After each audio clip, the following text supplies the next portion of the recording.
Oh, what's up, dude? Welcome to Los Angeles, a true variety show of a podcast covering any topic that I can find a resource on.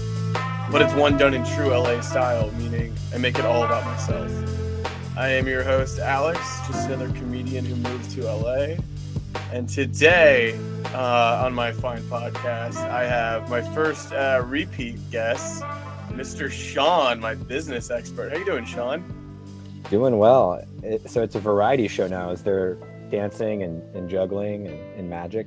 Yeah, turn your camera on and you'll get started. I'll watch and I'll judge you harshly on all of those things. Oh no. What did I get myself into? You, my friend, got yourself into an incredible topic today that I'm very excited to speak on. Now, Sean, does the name Charles Entertainment Cheese mean anything to you? It rings a bell. It does, doesn't it? Didn't it file for bankruptcy pretty recently? Yeah, 2 years ago. Yes, today, because Sean was just such a hit on my McDonald's podcast, going over the ins and outs of such a lucrative business, we thought we'd hit the other end of the spectrum with our dear friends at Chuck E. Cheese, or Chuck E. Cheese's Pizza Time Theater, which then became Chuck E. Cheese's Pizza, which then became what we now know and love as Chuck E. Cheese's. So yeah, Sean, are you excited to talk about our favorite mechanical wrap pizza and Child Casino? I truly am.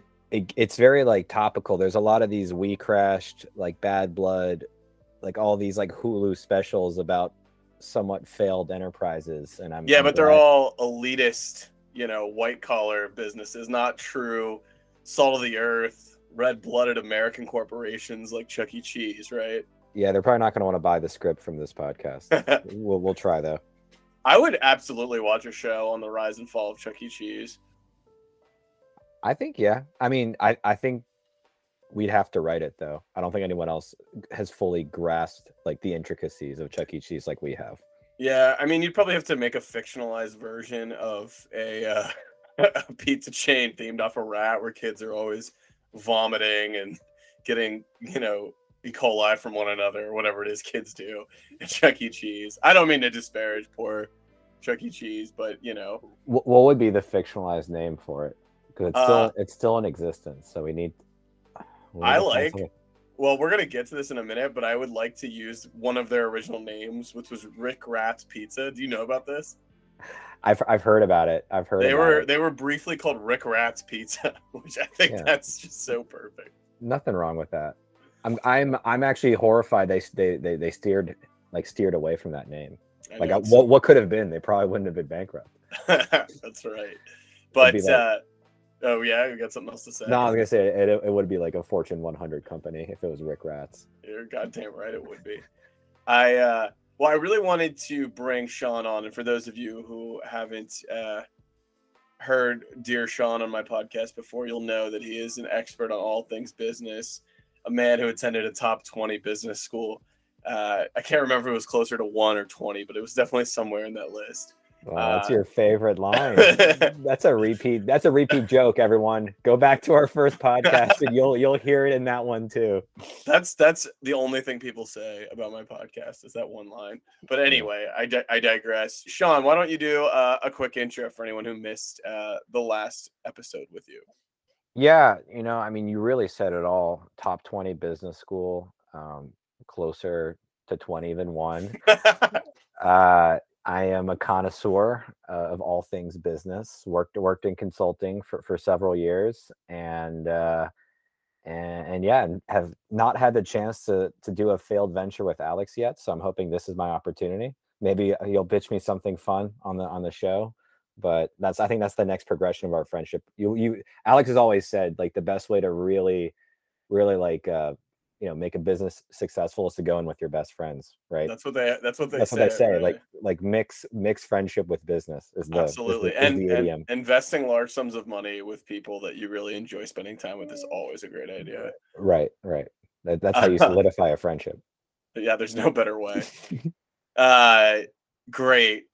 Well, thank you, Sean. And I like that you've now also turned your attention from an academic perspective into restaurants, and I leverage the hundreds of thousands of dollars you spend in your education to give me your opinions on rat themed pizza chains. So here we go. I want to talk a little bit about Chuck E. Cheese at the top, like what your impression was of it. Anytime you remember going as a kid, what's just kind of your impression off the bat or experience with our dear friend Charles Entertainment Cheese? Yeah. So growing up in Virginia, my dad's actually from Tennessee. So I had been around like lots of these like kind of campy entertainment things. Like if you've ever been to Pigeon Forge or Gatlinburg, there's like this country bear jamboree stuff. I think it's borrowed from Disneyland.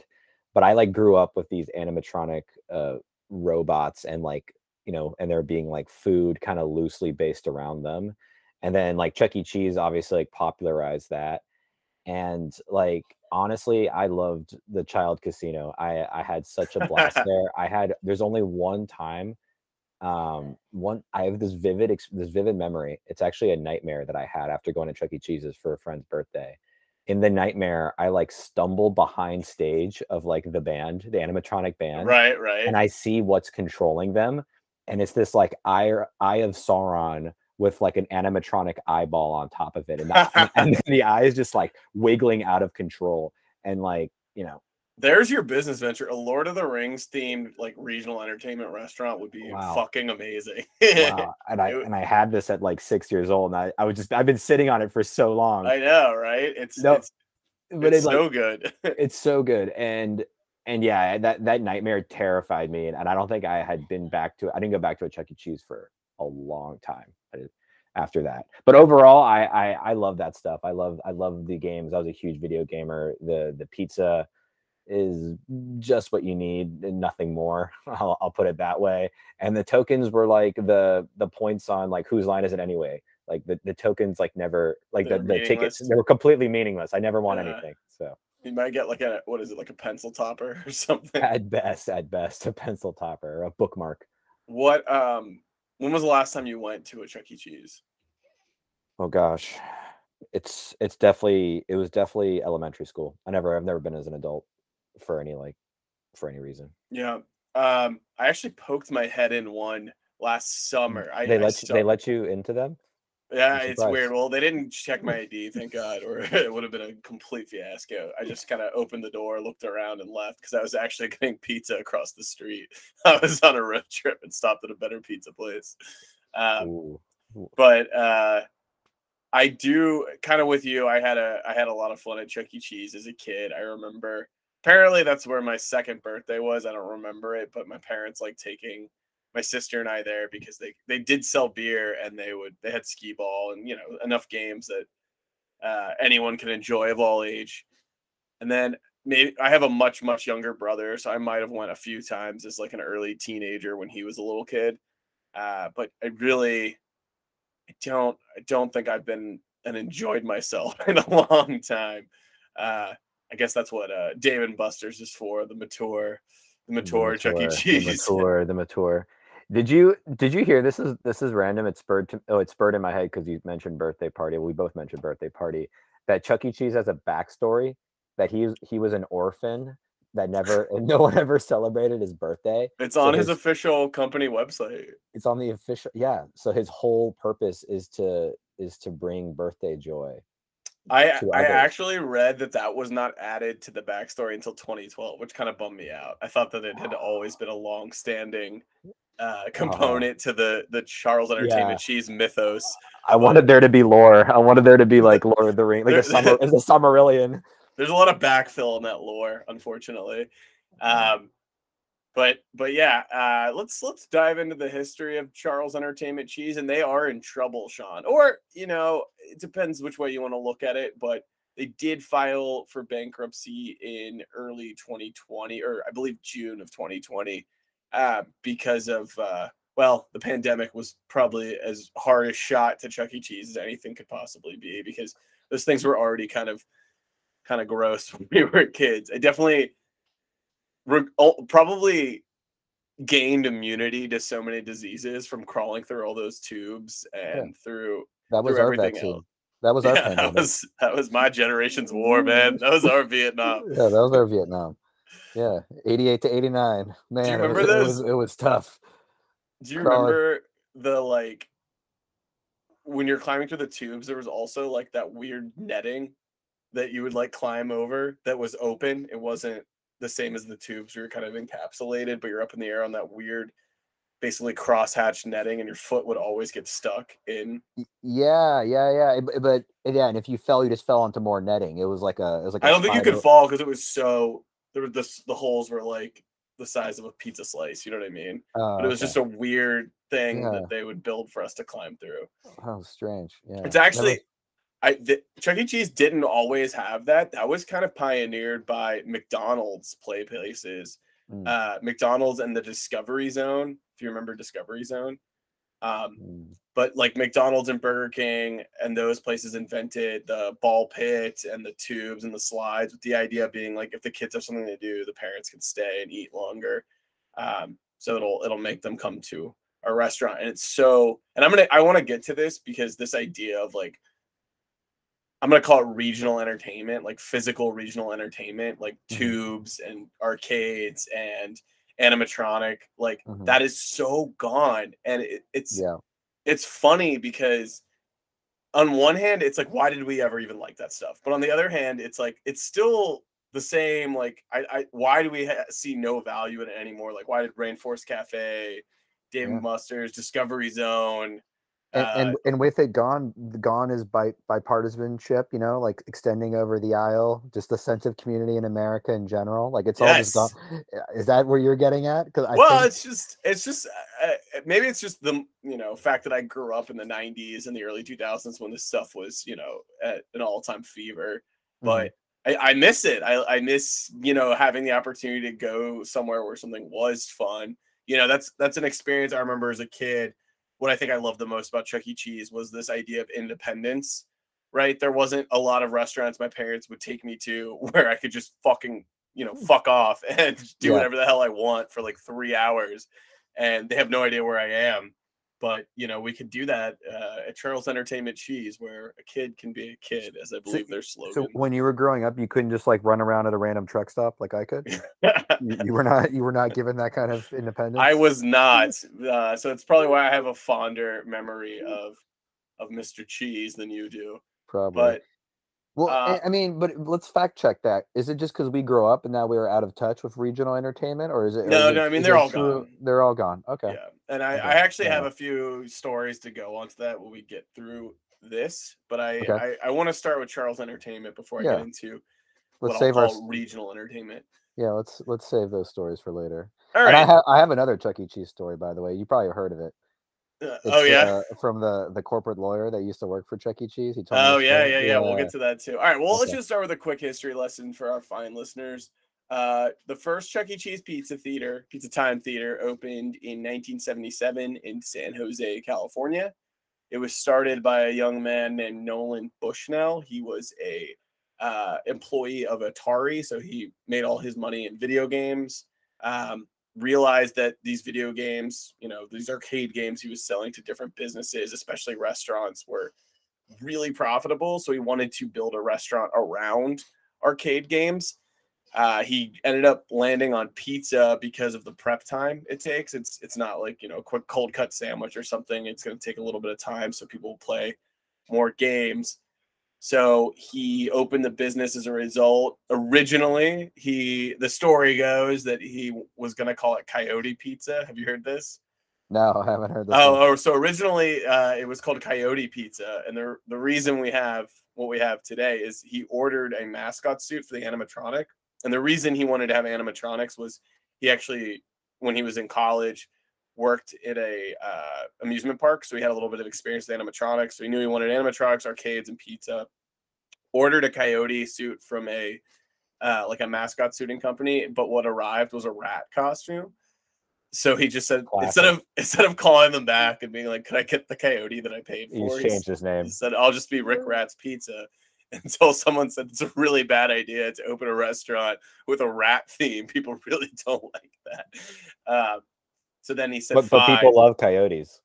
Like that's like a much cleaner animal. Hey, in the Southwest, we love the way coyotes eat our Oh, cats and small dogs. yeah, yeah, legends. Yeah, but essentially, he um, settled on Chuck E. Cheese and opened the first one in San Jose, and it was kind of like an instant smash hit because this was at a time where video games, or especially arcade games, were super fun and valuable, and people would travel to go play them. And the idea of food being a pretty low margin business, coupled with the arcade games, which are actually pretty profitable, was very nice for Mr. Bushnell. So um, started with that. We'll get into what Like, kind of happened do you next. I have a fun story about Nolan Bushnell. Do you? Let me hear it.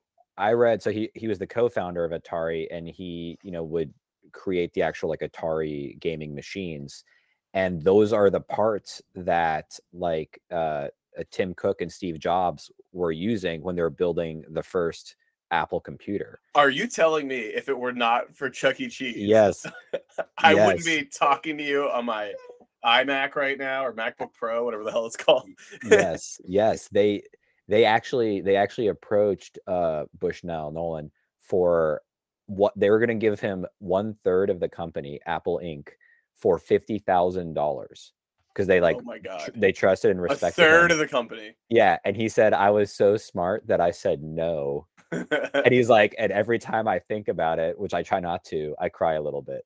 That is like an actual quote from him. Oh, well, he's got to be worth so much money, He's though, got to be right? worth hundreds of Because dollars. Yeah. he was a co-founder of Atari. They got acquired by Warner. I'm gonna look this up. He could have He's in been the like 79. he could have been like one of the top 10 richest man alive, though. That's sure. Okay, sorry. Okay.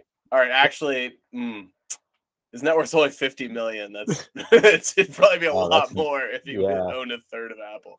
I don't know. Who knows? I don't know. Yeah, Apple's around $1 trillion. A third of that is, I don't know, a lot more. Yeah, that sucks. But at least it gets to be associated with, our Lord and Savior, Chuck E. Cheese.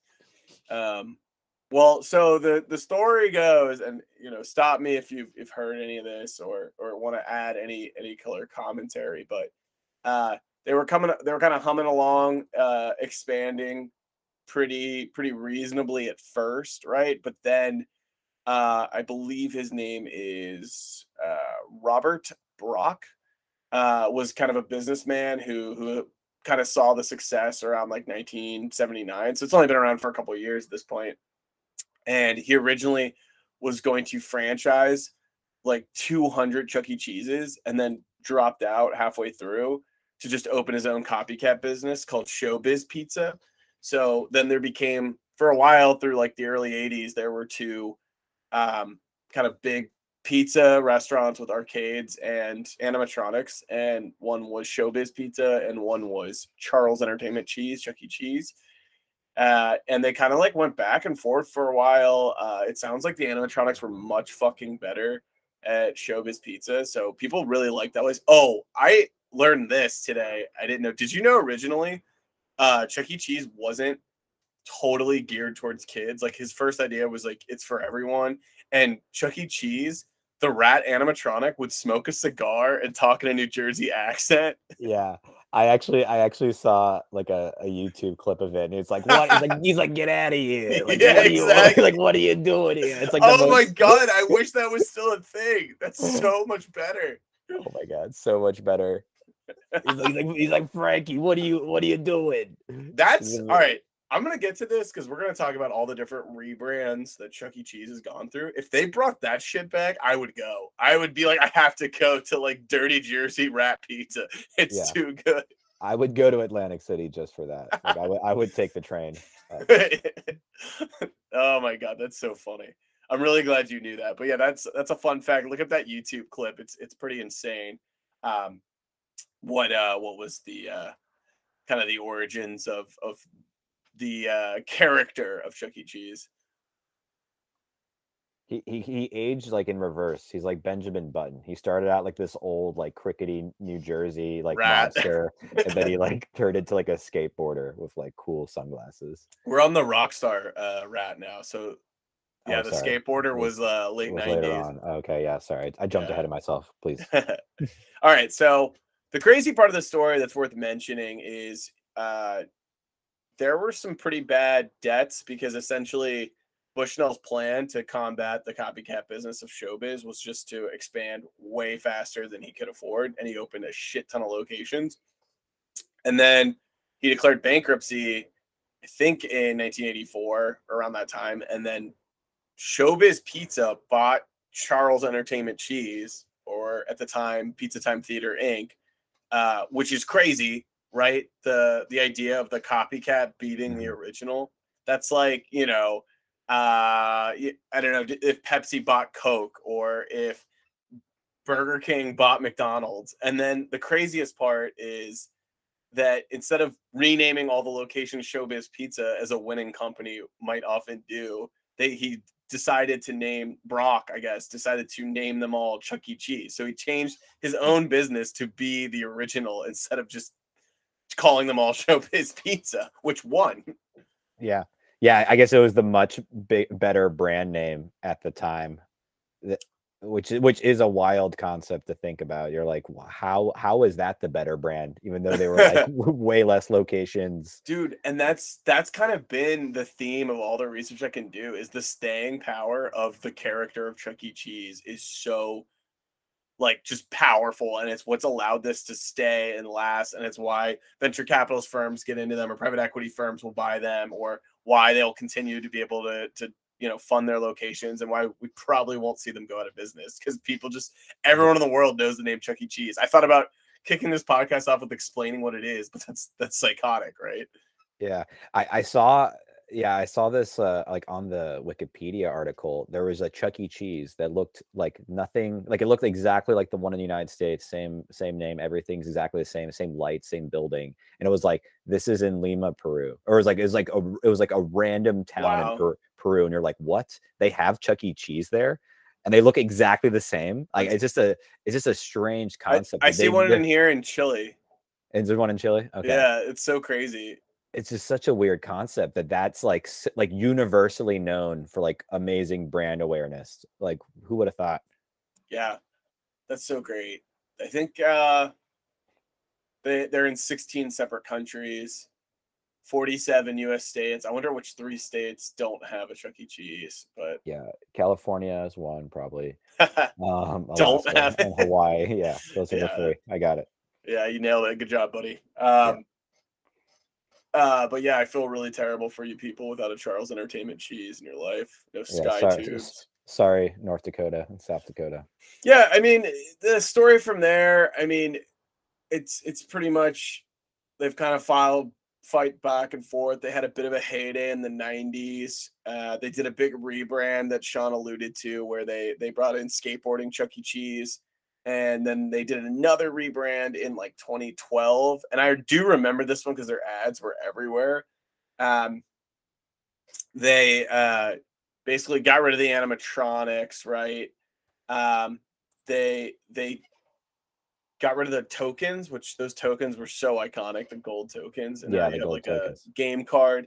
And Yeah. this isn't every location. This is just kind of the plan for their rebrand. And then yeah, Chuck E. Cheese went from being a skateboarder that kind of looked like his original incarnation to a completely different, tiny looking rat. Do you know what the modern Chuck E. Cheese looks like? Are you aware of this little rat guy?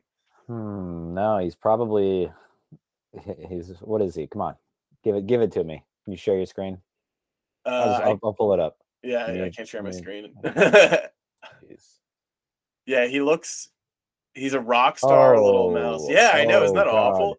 It looks like a Disney Channel like original.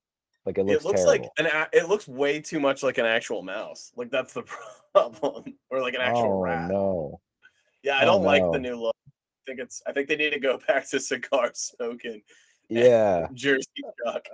I'm gonna whoever designed that is just it looks like one of those, like if you ever been like a gas station, there's all these like knockoff movies in the bin and it's like Yeah, $4 and it's like and it's all these like random cartoons he looks like that look knockoff familiar. Speedy Gonzalez. That's who he looks like.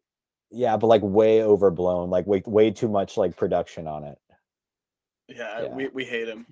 hate him. Hate him, hate him, hate Hate him. him. And here's the thing I want to talk about is the identity crisis for sure is a big problem.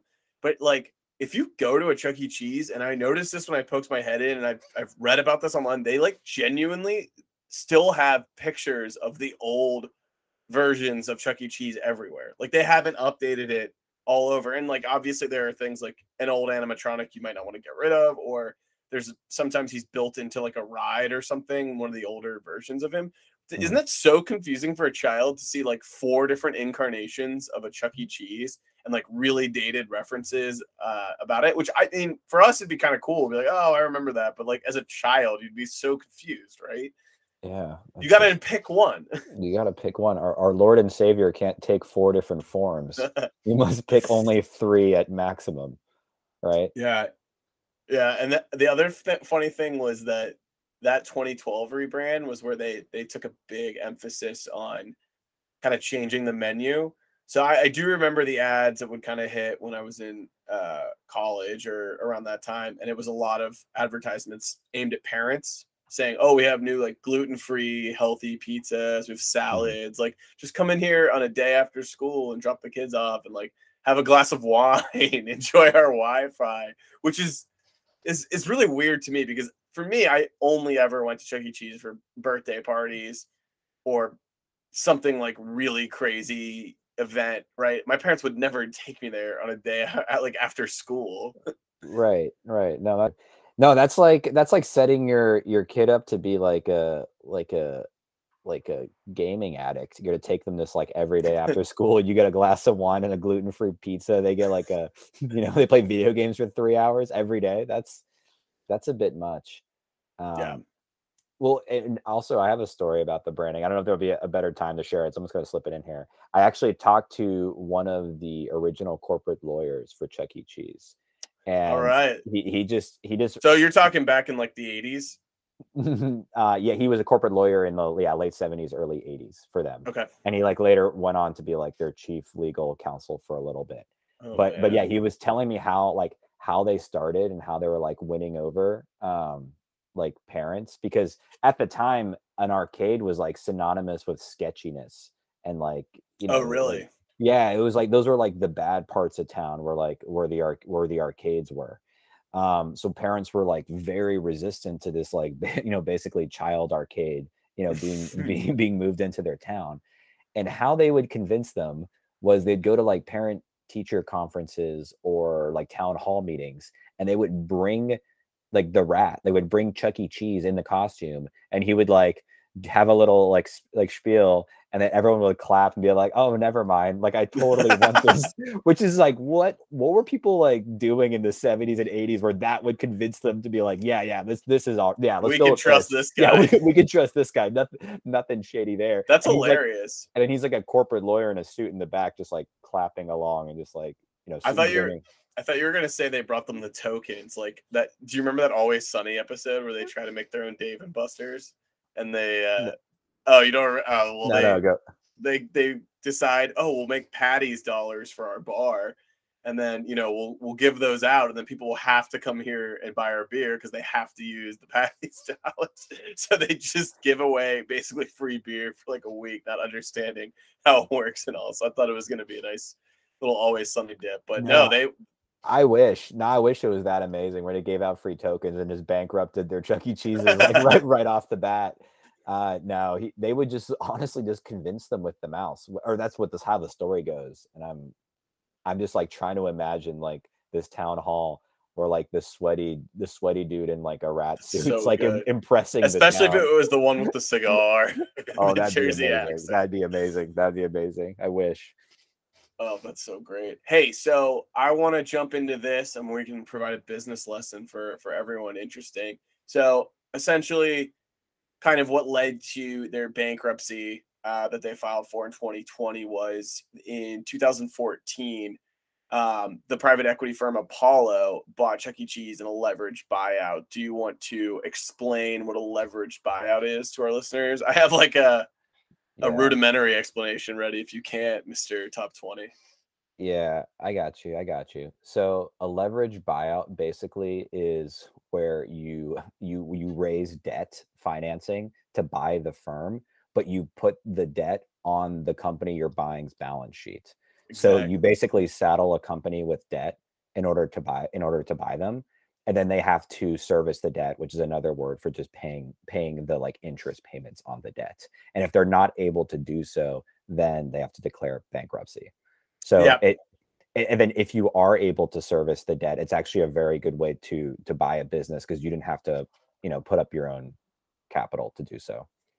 Yep. Yeah, that's exactly right. And that's how Charles or CEC Entertainment, as it was rebranded in 1998, ended up with close to $1 billion in outstanding debt, which, they were kind of humming along, making, payments on the interest until the pandemic hit. And I think they saw a 94% drop in revenue at the end of March of 2020, when everything had to shut their doors. And, I understand why. But this all kind of started where, they were in a position where they were going to be bought out because their revenue was declining, probably right after the early 2000s. And that's kind of where I wanted to get back to this like idea of like the fall of regional entertainment. Like there was a time where this was considered like a major cash cow, like these animatronic themed Mhm. restaurants, or like kind of like fun family events. Some examples I remember growing up with were, I remember my parents going to Discovery Zone. I remember going to ESPN Zone for a couple birthday parties. There was one called Bullwinkles. It was a Rocky and Bullwinkle themed Chuck E. Cheese in North Yeah. Carolina that I really Okay. liked. Um, Planet Play. Do you remember Planet Play? I do remember Planet Play. Yeah. Yeah, the Planet Play I grew up going to is now Gold's Gym, and I can't believe how small it is. Like when I was a kid, I thought it was insanely large, but it's not at Yeah. all. Yeah. Well, you probably got bigger throughout your years, I right? did. As a human. So, I did. yeah.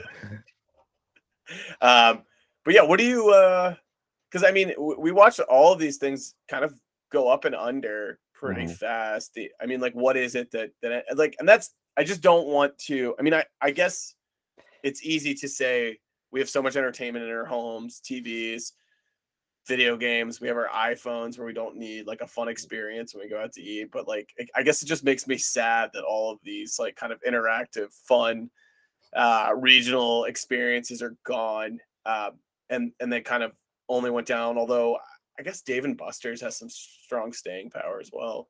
What are Yeah. your thoughts? No, I think you nailed it. I think it's just disruptive technologies came along, like the ability, to have all this entertainment in your house and more. And it is kind of like, it made it a tougher, yeah, it made it tougher to go out and try to seek this entertainment elsewhere. But what's the replacement for birthday parties? Is it doing a lot of the stuff at your house, right? Is it, community event space, like, because birthday parties were probably where they're getting most of their revenue. I think I listened to some like podcast on this, and they were saying they were raking in like $10,000 a day on just the birthday parties. Like that was Yeah, for for booking the space. Yeah, I think it was like 40 to 50% of revenue on the games, and then close to 20% on just booked space for birthday parties. So not right. much left to make money off pizza and soda. Right. And it was like, yeah, and you could have like 5 birthday parties minimum going on at a time, right? You probably have more than that. And they were each, paying $2,000. Like that's amazing. That's amazing. So no, I am trying to think like what is the replacement? Like Top what? golf. I mean, it's like things have gotten really specialized, I guess. I mean, I was actually researching a little bit about. Have you ever heard of Club Disney? It was Disney's kind of attempt to expand into this area. Oh, okay. No, it was a more like retail Disney experience. No, it was like a Discovery Zone, Chuck E. Cheese kind of Oh, well, I place. mean retail as in like not an amusement park, but something Oh like yeah, yeah, it was a regional like Main Street entertainment offering. America regional Yeah, they were entertainment. going to Okay, open it gotcha. up in malls and shit like that, and it was going to, it was interesting. They had 4 locations, but they kind of got in on the tail end in the late 90s, Hmm. and just kind of realized it wasn't producing the revenue they were expecting, while ESPN Zone, I guess, was. So they realized like maybe leaning it towards the kids. And I think one of the problem was they they had some So they had some problems overall with it. Like I urge you to look into Club Disney, but um, maybe it was given up on too quickly or whatever. But it was just kind of in a time where in the '90s, everything Disney touched turned to gold. All their movies were making tons of Mhm. money. Their amusement parks were making tons of money. So they didn't really have the patience to kind of see this one through. And it's probably for the Right. best because, like we've talked about, like Rainforest Cafe is dead. Planet Play is dead. Chuck E. Cheese is barely hanging on. This isn't necessarily something people do anymore because of how much better I guess home entertainment is, or the fact that you don't want to if people went to Rainforest Cafe now, it would actually be so depressing because everyone would just be on their phones filming the fucking thunderstorm whenever it came Right. on or whatever. Right. The And alligator as it's closing and opening its mouth. yeah, no one would be just enjoying it. Well, what's interesting is I feel like there's been a renaissance with arcades or barcades. Like I've like in every city I've seen at least a couple of these where it's like these old games, right, from the 70s. There might be a few updated modern games, but it's Yeah, mostly like these old Atari games. And then they make all their money. Well, I mean, they make money on the arcades, right? Probably there's great margins there, and then on alcohol sales, right? Alcohol is super high margin business, right? Combine that with gaming, which is another super high business. Yeah, yeah, why do you need to serve food, right? Why do you need service, like a restaurant, right? That's the most unprofitable part of this whole equation. Just take that out, yeah. and you got yourself a good business. No, that's certainly the thing I think is driving me at the end of the day is the novelty of it, right? Um, the novelty of these arcade games and animatronic places or whatever. Like that's what they've become. They used to be a genuine staple in any town, right? Like, Hmm. I mean, if you lived in a small town or you lived in like Virginia, like I did, and you Yep. couldn't go to Disneyland every weekend like I can But now you, out in California. but you could go see Charles Entertainment Cheese. Exactly. You could go to Yeah. these regionalized entertainment offerings and enjoy yourself, just enjoy yourself all over the place. And that right there is, I guess, what I'm missing and like very, very upset and nostalgic for.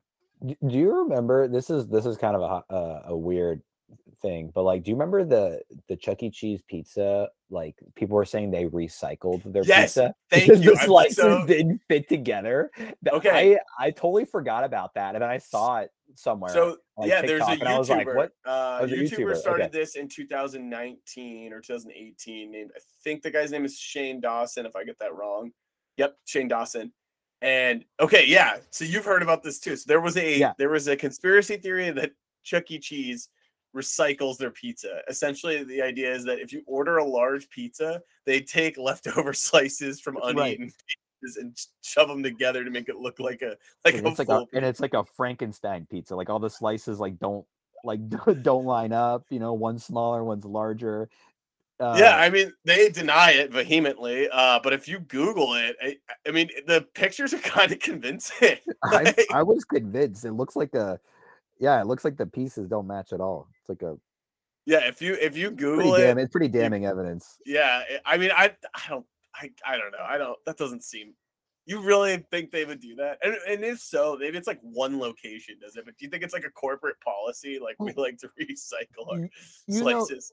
I mean, you better than anyone know the lengths that people will go for fleeting amounts of fame. I wouldn't be surprised. I'm sorry, I didn't mean it like that. Uh, No, that was I good. wouldn't be surprised if it was like an inside job.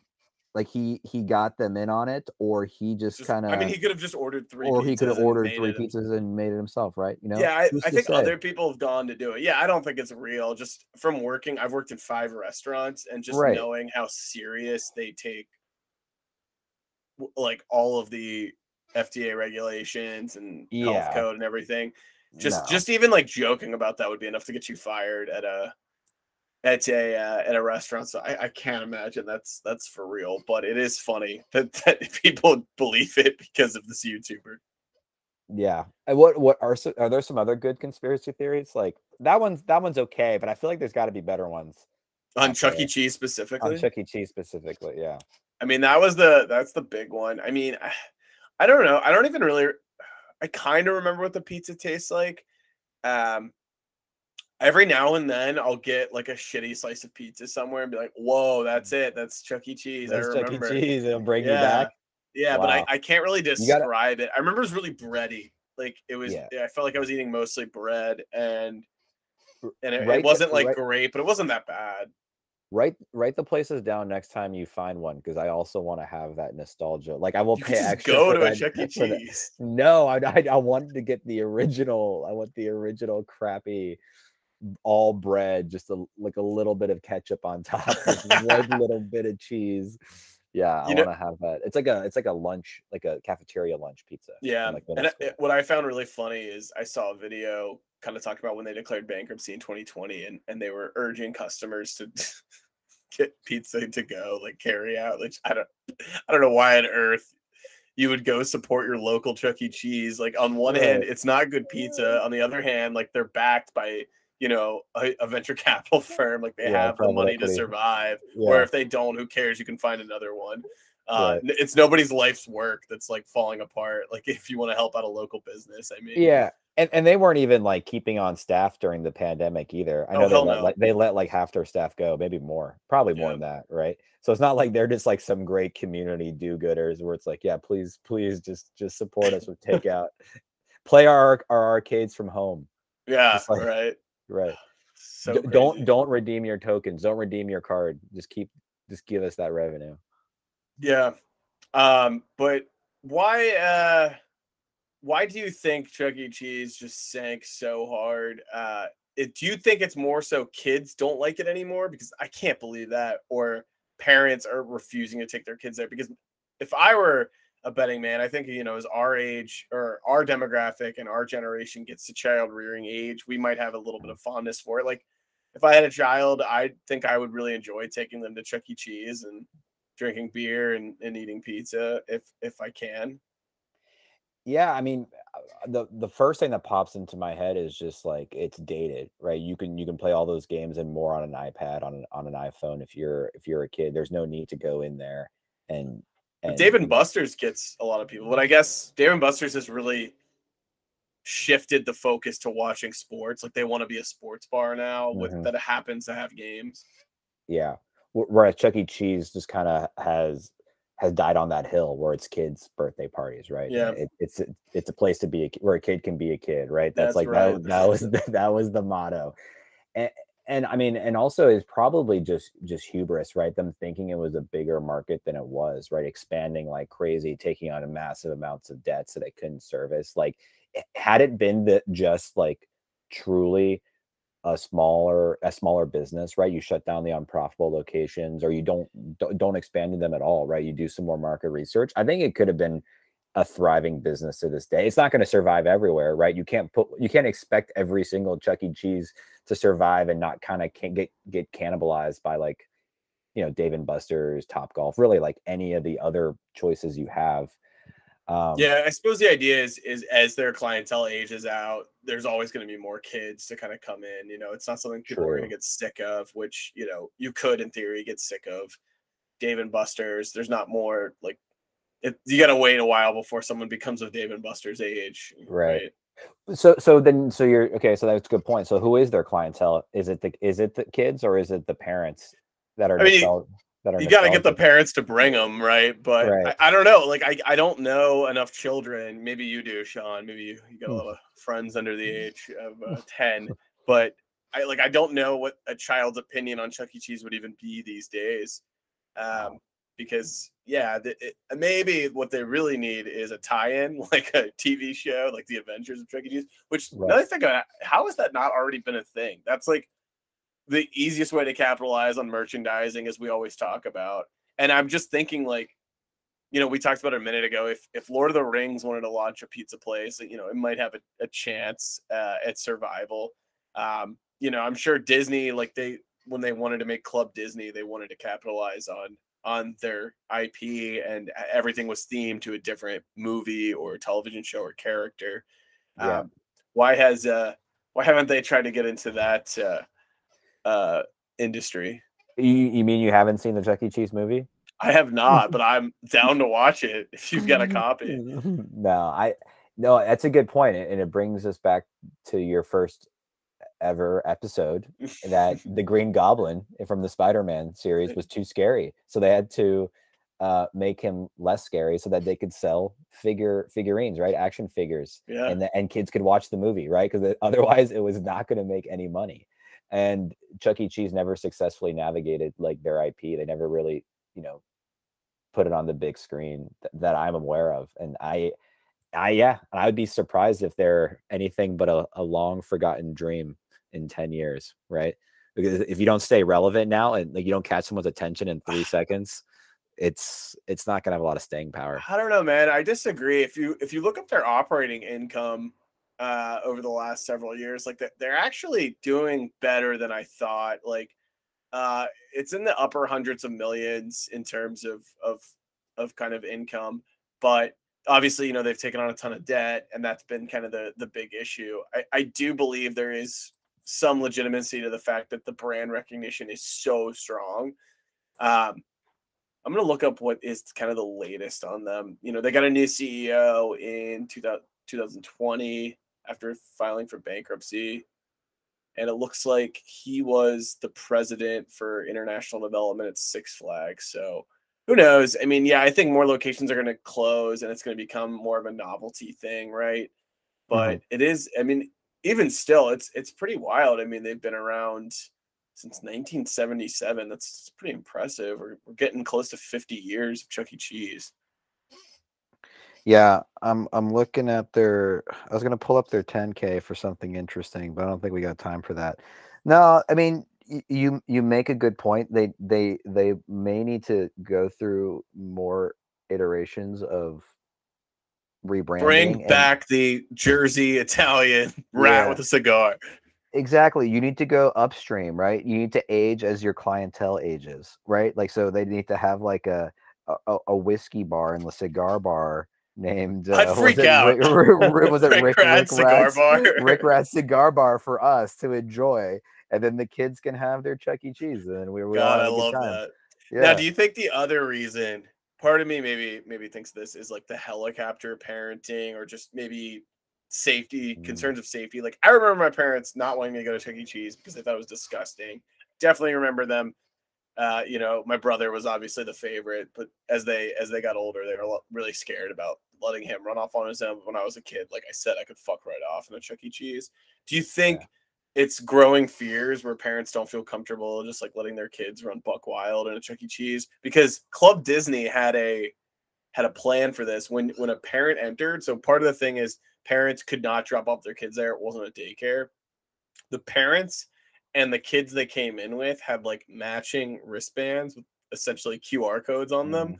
so that no adult could leave with a child that wasn't his or hers. And maybe is that something that you think led to the decline of Chuck E. Cheese? I mean, maybe they're not as big as I remember, and it's pretty easy to keep track of your kid, but I could see that being you have a few scary stories about kids getting abducted from a Chuck E. Cheese, and the brand just takes down. That's the other thing. I think Chuck E. Cheese is also just an unfair target of, agendas and propaganda. And like every other Yeah. week, like every going to be something horrible. It's never going to be like children had there's not going to be a WAPO article about going to be child abducted, recycled pizza, vomit, disease. Like it's going to be bad. Do you think that has something to do with it?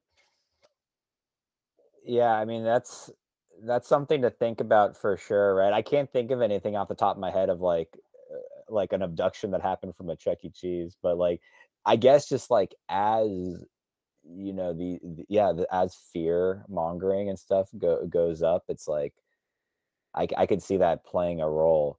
But also like just to like counter that, like I mean, there's lots of places way the community pools, right? Or just like sport like summer camp, or there's all these other things where it's like people don't mind dropping off their kids. Like, why is Chuck E. Cheese the target of all of this agenda, this conspiracy? I don't know. Like, I just why do think you think they're that's what stands. I un suppose I'm saying that's what stands in the way of our dreams, Sean. Like they're not going to open a whiskey bar and saloon yeah. called Rick Rats inside of the Chuck E. Cheese because of the fear it could create for the parents when they see you and me sitting at the bar with a couple whiskeys watching other kids play play Hot Shot or whatever the basketball game is.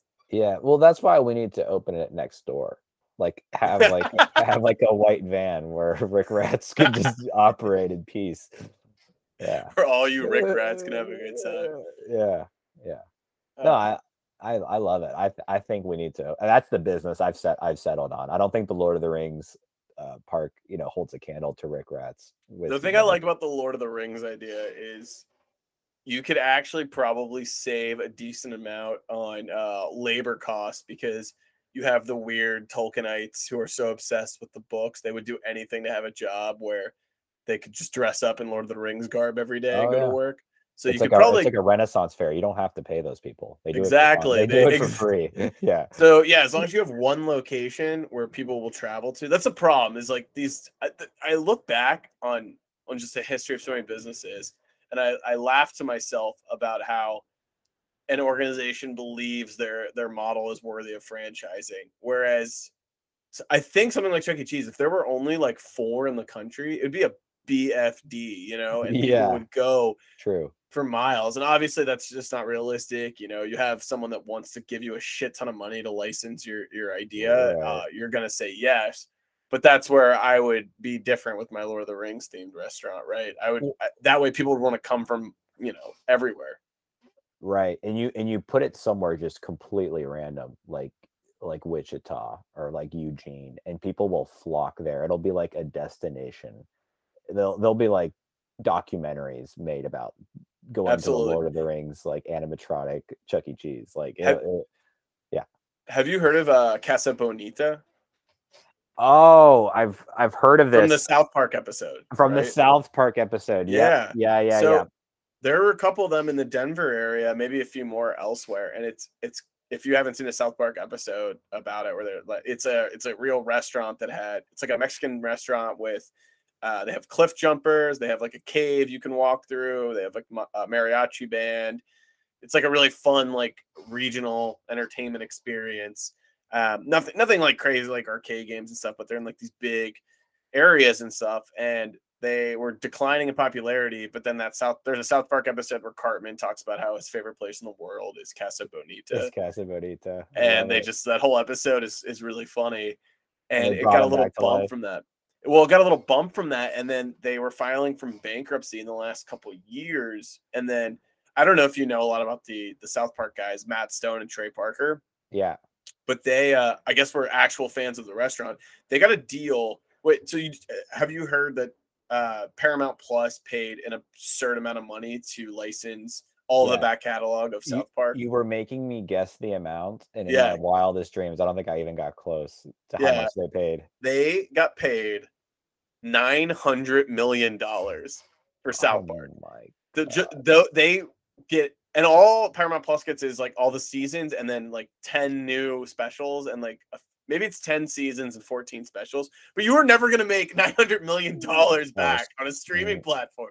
And that's just more IP. It's not like you're buying Pokemon or something, or like, I don't know.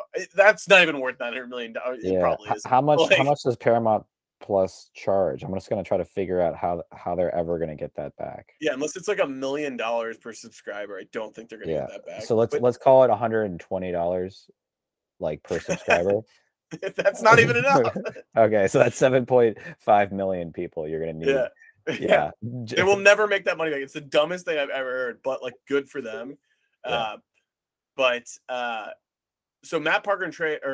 Matt Stone and Trey Parker got all this money. They went and bought Casa Bonita. So they own it now, and they actually have the money to probably make it really sweet. So next time I'm in the Denver area, I really want to go. Okay, so there's another trend, like speaking of like famous celebrities, like rich people buying like Mexican restaurants, like the whole like tequila and mezcal thing. I feel like every tequila or mezcal has like a rich influencer behind it. Whether it's like George Clooney, whether it's like LeBron, whether it's like The Rock, Bryan Cranston, they all have their Rock. own. What is it because it's essentially like they're all the same, and the only way they can differentiate is like with their branding, and that's why they need like a strong influencer. I don't know, like I don't know enough about this. Maybe this might be We'll do our that next next time. topic. Yeah, Celebrity alcohols. I yeah. I What? haven't seen it, but apparently in that new movie, I don't even remember what it's called, like Red Band or Red Dawn or something. It's like the one with Ryan Reynolds, Gal Gadot, and The Rock. Oh yeah. They're all drinking their own uh Like alcohol. unironically, or are they Yeah, like as a like joke? like as a I mean, who knows? I haven't seen it, but like Oh, it's like The Rock is enjoying his The Rock tequila and oh, Ryan Reynolds is enjoying his gin. I heard that movie was just a product placement like nightmare. Like it's something from like a dystopian reality where everyone everything's sponsored by a corporation. See, but I'm gonna defend Red Notice. Red Notice is called. Red That's what it's Notice. called. That's it. Yeah. Yeah, I'm gonna defend the South Park guys for a minute because it genuinely feels like they bought it out of like love of Out of like the respect. business. Like Yeah. we loved Casa Bonito. We want to make it great again. Whereas that is just to me like starting your own liquor line to make a shit ton of money and capitalize off your fame. It seems a little different to me. Well, like as your business expert, I would 100% encourage just investing in businesses that you love and buy nothing else. Do not look do not look at their financial statements. You do not need to know the industry. If you love it, buy it. And that is advice you could take to the bank. You know what the funniest part about? Well, if I got paid $900 million, I tell you, You could buy right whatever now, you want. I'll do whatever I want. I'm not gonna give them financial advice. What's funny about that is it's not even like I can still watch South Park on HBO Max. So their deal didn't even include pulling them off other streaming platforms. Even exclusivity. No. Oh, dude, that's so bad. And even if it was, like, do people even watch South Park anymore? Like, I check it out every now and then, but if you don't watch South Park the week it comes out, it feels dated because it's always so relevant to what's going on. Yeah, there'll be like once in a while where someone will be like, "Oh, you never saw that episode? Let me show you right now." And if I don't watch it right then and there, I'll never get around to it. You know what I'm saying? Like that's yeah. I pulled up some pictures of Casa Bonita. It's the food does not look great, but I'm hopeful that the South Park guys will change it forever and make it amazing. Oh, don't be such a snob, Alex. Not everything's gonna be a 5-star Chuck E. Cheese. A 5-star Chuck E. Cheese. Oh, it looks so cool.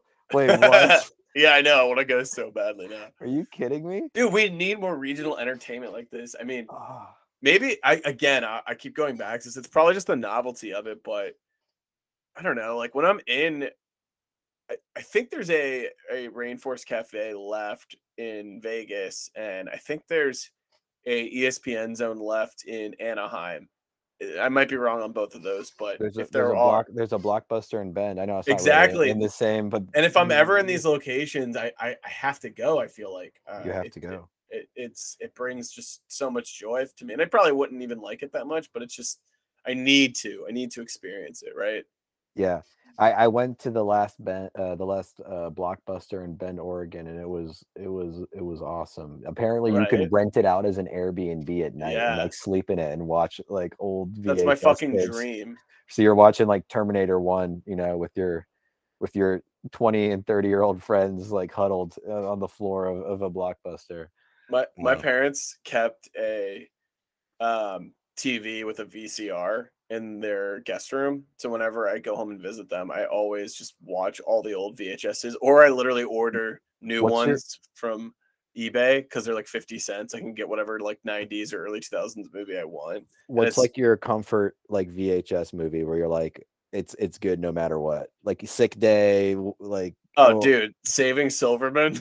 Or what is it? Saving Silverman? Have you never seen Saving Silverman? I've never seen it. Jack Black and Steve Zahn and Jason Biggs. Oh god, it's so stupid. This is your movie? This is it? Yeah, it's Jason Biggs is like a hopeless romantic who meets like a terrible woman named Amanda. Well, the actress's name is Amanda Peet. Okay. And she like essentially steals him away from his best friends, Jack Black and Steve Zahn. The whole movie is them trying to get her and him to break up so that they can have their friend back. It's fucking hilarious. It's man. I'm looking at some of just the images and this looks amazing. Like, why are they dressed?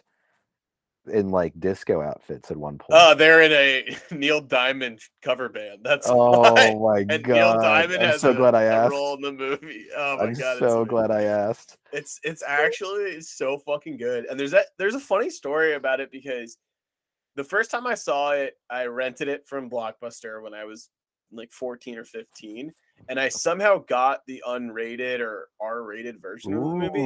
And I've Ooh. never found it since. Like I whenever I watch it on TV, it's always the PG-13 version. The VHS I have is the PG-13 version. There's only one difference. There's like a scene and I still remember this like vividly. There's a scene in the R-rated version where one of their plans is to like convince Silverman, their buddy, Jason Biggs, that their Amanda Pete's cheating on him.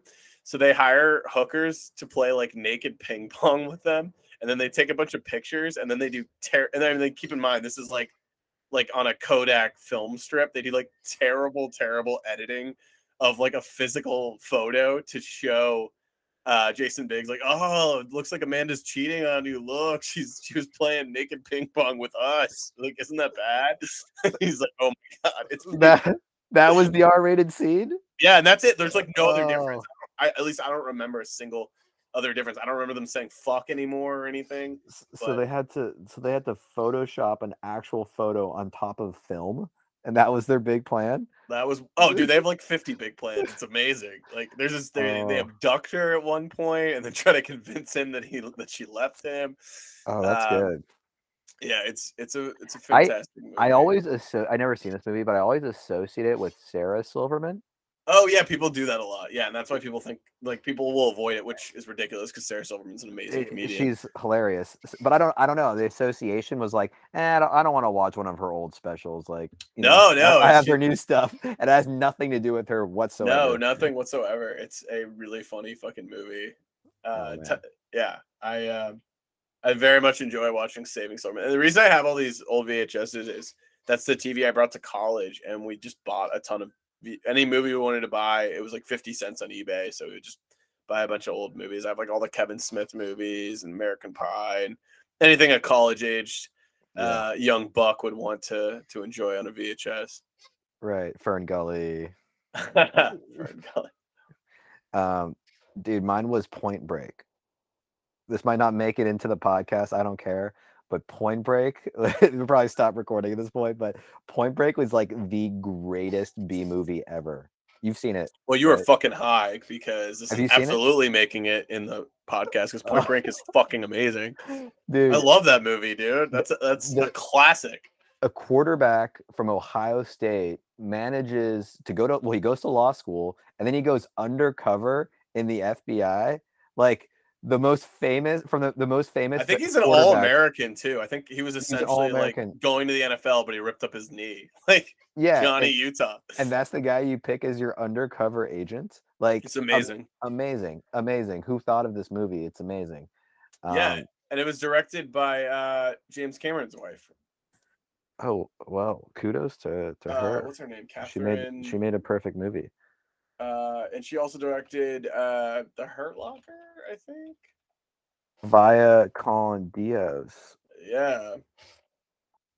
Catherine, what was her name? Catherine Bigelow, that's it. Oh, yeah. Yeah, it's like the greatest movie ever made. I can't believe they tried to remake it in 2013 because a movie about bank robbing surfers being busted. Right? Yeah, something like that. And then getting busted up by a undercover Heisman winning quarterback. It's fucking insane.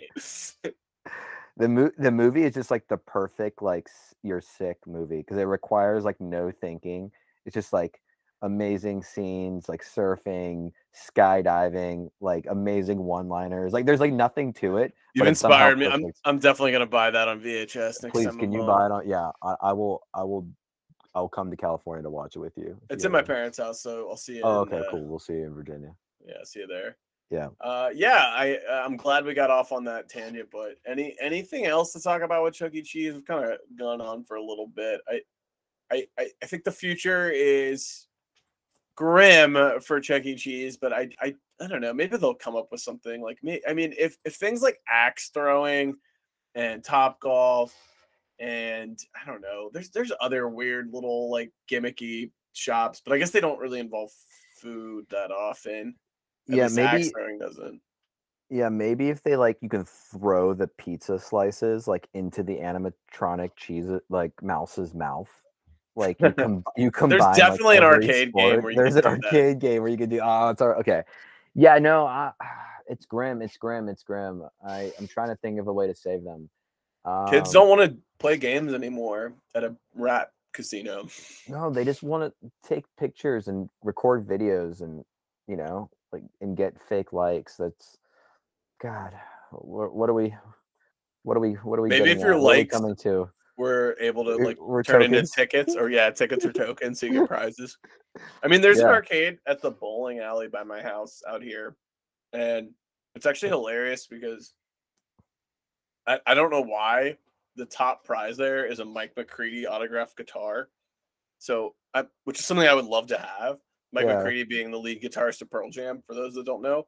But like, I don't know what to do. I'm not going to sit there and play games all day to try and earn that. Maybe I'll just try to ask them how much they'd want for it. Like, Right. I don't know.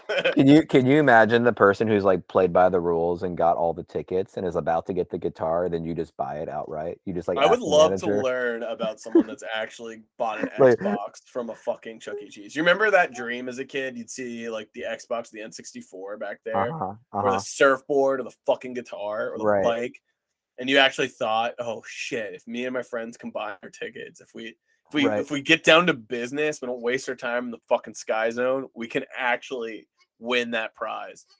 And then you combine all the tickets to get like a bear, like a stuffed bear. And do you remember the you're sticky like, how? hands? Oh, sticky hands. Yes. I remember getting yes. those, and I remember Go ahead. Oh, the helicopters with the rubber band. Yeah, the rubber band helicopters. Rubber band helicopters. Wait, what were you saying about the sticky hands? Did your mom freak out? Because Yeah. those actually leave marks. Yeah, right? my mom banned them from paint. her house. Yeah. They Yeah, I leave got them marks. all over our ceiling. Yeah. And I remember within like 5 minutes, it was just covered with like hair and dirt and dust. It was so gross. Just like disgusting. Yeah. Yeah. Basically anything. Yeah. Yeah. Anything that hand touched was just completely diseased. Just completely diseased. Oh my gosh. So as we close this podcast, I'm reading some sad information because as part of the rebrand in 2012, oh my god, you're not gonna believe this. No.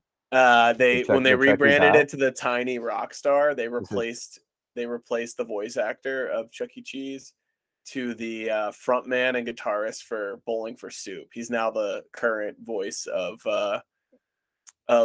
Chuck E. Cheese, Jarrett Reddick. Is he alive?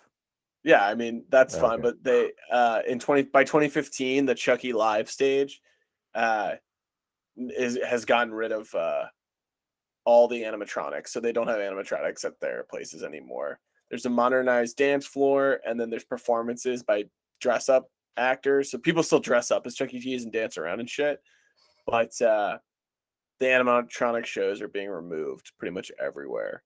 So that's why. Oh yeah, that's why there was like a bunch of memes on the internet of like broken animatronics in like a dump, or like an old rat. It's sad, man.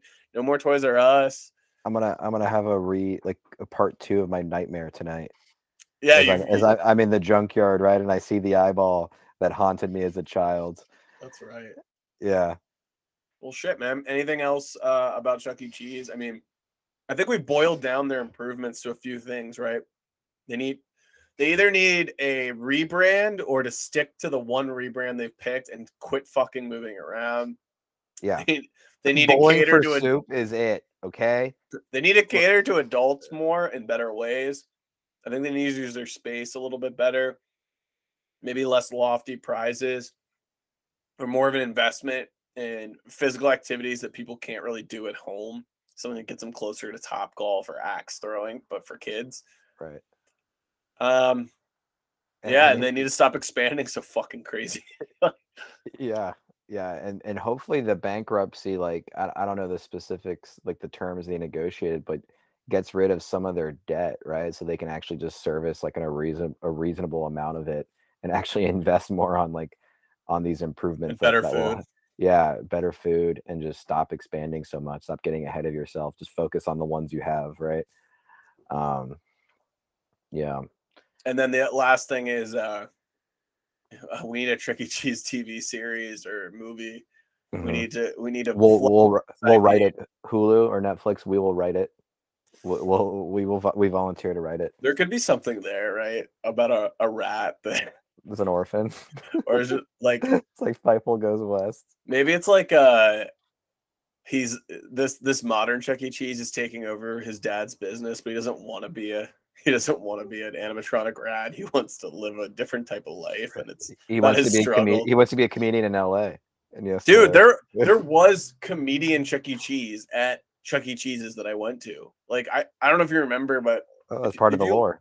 Yeah, if you look it up, you can see like signs that said Chuckfeld, like Seinfeld, because Seinfeld was popular. But I remember thinking that's just a blatant ripoff of Seinfeld. No, I know. Well, yeah, that was the thing. That was like the lore of Chuck E. Cheese is that he did everything, including being a comedian in the 90s. But if you look it up, and I remember seeing that in the 2000s, thinking it was dated then, and I'm sure it's still there if you go into one of these several locations. But I think that's enough.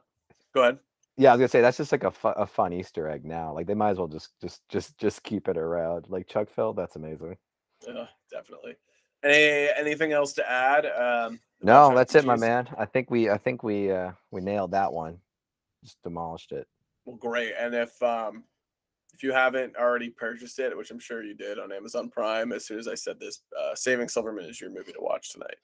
Yeah, we'll use our affiliate link that we're gonna drop in the podcast comments, right? Want to make sure we get a cut off that of the unrated version. Yeah, the unrated version, because we just went into incredible detail about why it's better.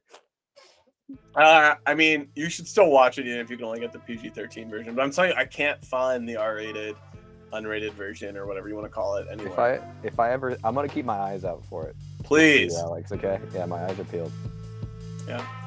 Well, anyway, thank you all so much for joining Los Angeles. I hope you learned something about Chuck E. Cheese. And, if you see one, go out and support your local Chuck E. Cheese. He's been around for 45 years. He deserves our support and our respect. Thanks again for joining, Sean. Take care, everybody. Thanks, Al. Take care.